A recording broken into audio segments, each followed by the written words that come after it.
Alright, y'all. It's late, so I'm gonna be quiet, but considering the fact that there is no UFC card this week, UFC 302 is June 1st, the following Saturday from this upcoming. Figured I'd post a recap of UFC Vegas 92, Edson Barboza versus Lerone Murphy, because I had a lot of the dead on picks, and there's a couple of fights that I also want to elaborate a little bit on. And we're going to start out hot because the one that I want to elaborate on, the prelim opener between Vanessa Demoupoulos and Emily Ducote. This was a really close fight, and in my opinion, it was a really good fight. But Demoupoulos won on like disdain and pressure, and I think that switch kick that she landed to the head of Ducote really slowed down the pace that Ducote originally set or planned to set. But she still, in my opinion, landed the more effective and more telling strikes, in my opinion. But that's all I'm gonna say about that. It was a really good fight. Like I said, Demopolis really like showed out. Like she she showed that doggy dog, which I respect. But I felt like Emily Ducote did enough to win the fight. Alatengheili and decisive decision win over Kleydson Rodrigues. He really implemented his grappling and showed how versatile he is with his takedowns. A lot of reaps and single leg chains into reaps as well. I'm gonna have to actually go back and watch that fight because his takedowns were very impressive, and I could learn a thing or two from Alatengheili's performance. Ariane Carnelossi versus Piera Rodrigues was ridiculous. Rodrigues hurt Carnelossi with a big right hand in the second round and briefly got her down and then was in Carnelossi's guard.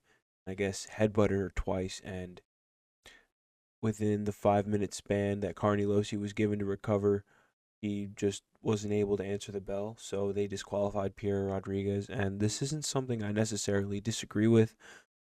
It's just the way that it unfolded was absolutely ridiculous. So all I'm gonna say. Boost Magomedov versus Warlley Alves. Magomedov really showed off his grappling in this fight, and he did show off a bit more of an explosive approach that was maintainable, like I said he should do. His teeps were there, and he used them well. But his grappling was the real tell and the real factor that gave him this win. And I think that's something he could build off of in future. Melissa Gatto versus Tamires Vidal. This was another ridiculous scenario because it appeared that Tamires Vidal got punched in the breast and then just kind of like quit.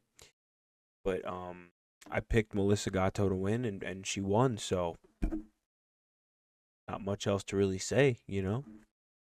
We move on. Oumar C versus Tuco Tokkos. This was another interesting one just because of the circumstances. But Oumar C just showed off that dominant grappling acumen and got that submission win within the first round.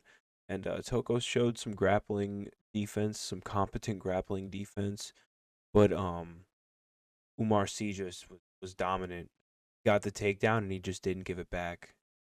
Like I said in the previous upload, I'm very intrigued to see where he goes from here. This is a fight that I want to talk about. I just rewatched Tom Nolan versus Victor Martinez, and this was a interesting scrap because Nolan was throwing all sorts of crazy strikes, spinning back fists, spinning wheel kicks to the head, spinning pivot kicks to the body. Um, Martinez actually timed one of them and clipped him with a bit of a shovel hook uppercut, right hand, and dropped Nolan. Nolan actually cut Martinez, I guess, from the bottom with an elbow, and as soon as the fight got back to the feet, Martinez got aggressive and closed the distance, ate a knee to the body on the entry, and just kind of crumbled.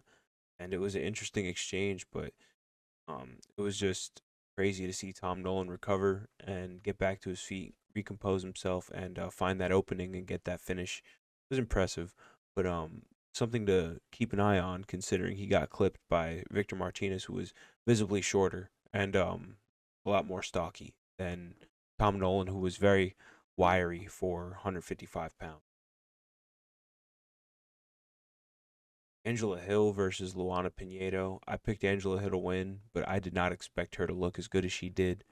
I said that she was going to put a pace on Pinheiro that Pinheiro probably wouldn't be able to keep up with, and she actually wound up snatching a guillotine late in round two, which I found to be very impressive because once she dropped her down that second time, I believe she snatched the neck up twice, and the second time was where she actually pulled guard and went for it, and as soon as she cinched it in, I was watching and I just said to myself, "Oh, it's over, it's a wrap, curtains."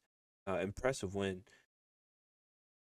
I'm curious to see who they match her up with next, just because it seems like kind of coming into her own more and more with every fight, and like getting with every experience and every bit of experience that she gets seems to like prove off of it. So good win for Angela Hill. Adrian Yanez versus Vinicius Salvador. Yanez came out the gates swinging, and he looked sharp. He looked defensively responsible, despite the fact that he absolutely swinging for the fences, which I absolutely respect because he caught Salvador with a crazy overhand right and followed up with a barrage of ground strikes. And I feel like the fight could have been stopped sooner than it was. But nonetheless, it's a good comeback win for Yanez, who had a rough 2023. And following that knockout, he vowed to never let that happen again. But Gorimbo versus Ramiz Brahimaj. This was a for somebody that practices MMA grappling and has a bit of an understanding of it.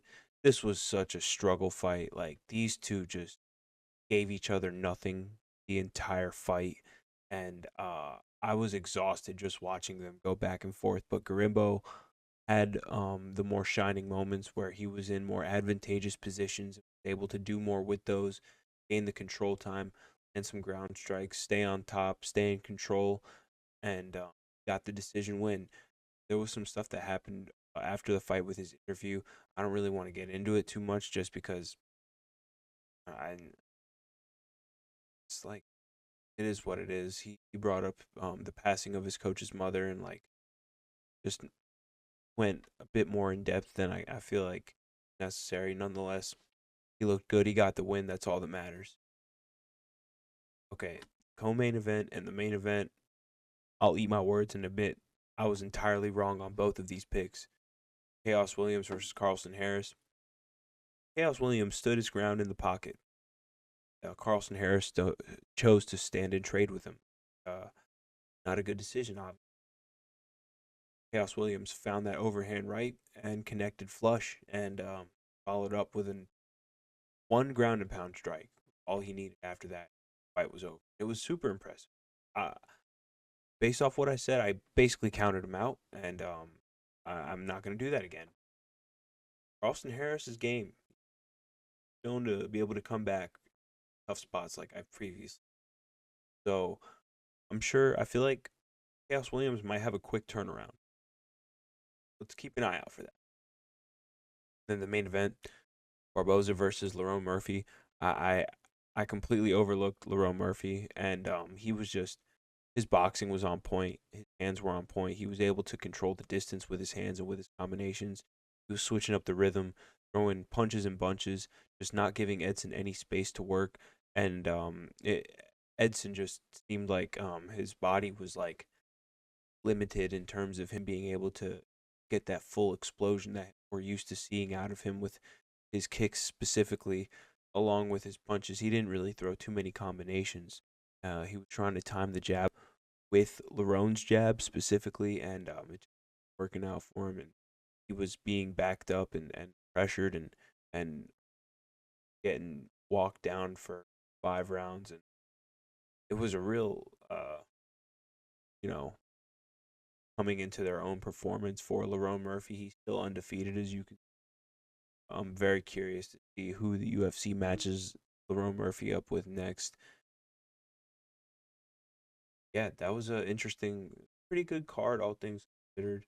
Um, Odd finishes that really kind of overshadow the legitimate finishes and the legit fights, or the fights that had legitimate finishes. I mean, but regardless, I'm very intrigued for Makachev versus Poirier, and I plan to record another one of the fight talk for this card, along with another video where I just talk about the plethora of fights that have been booked by the UFC over the past like week.